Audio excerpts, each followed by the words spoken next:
Raġel Malti li jgħix il-Ħamrun inżamm arrestat wara li l-ġimgħa wara nofsinhar tressa il-qorti brabta ma' allegat rekit tal-karti tal-identità fejn allegatament ħareġ mal-1500 dokumenti residenzjali fraudolenti. Harold Mamo ta' 56 sena ġie mixli quddiem il-Maġistrat Charmaine Galea fuq akkużi relatati ma' falsifikazzjoni ta' dokumenti, ħassil ta' flus u akkużi oħra relatati ma' frodi fejn uża dawn id-dokumenti biex iqarrab ċittadini ta' pajjiżi terzi.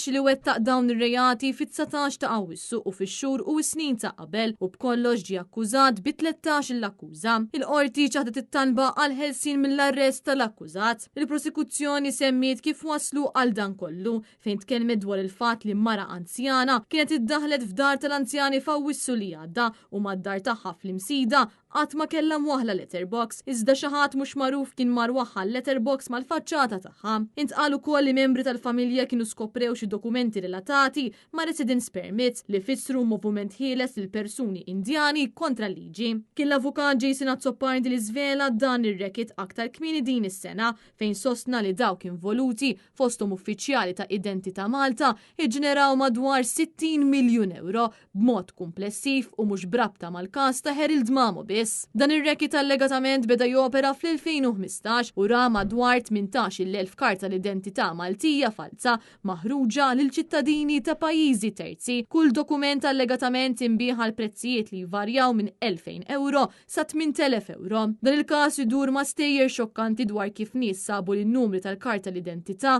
jew l-indirizzi tad-dar tagħhom kienu qed jintużaw potenzjalment b'mod illeċitu. Għal Mamo diru l-avukati Jose Herrera u Anita Jordan fil-waqt li l-prosekuzzjoni tmexxiet mill-avukati Andrea Zammit u Manuel Grek mill-Uffiċċju tal-Avukat Ġenerali u l-Ispetturi Tonjo Farrugia u Karl Roberts.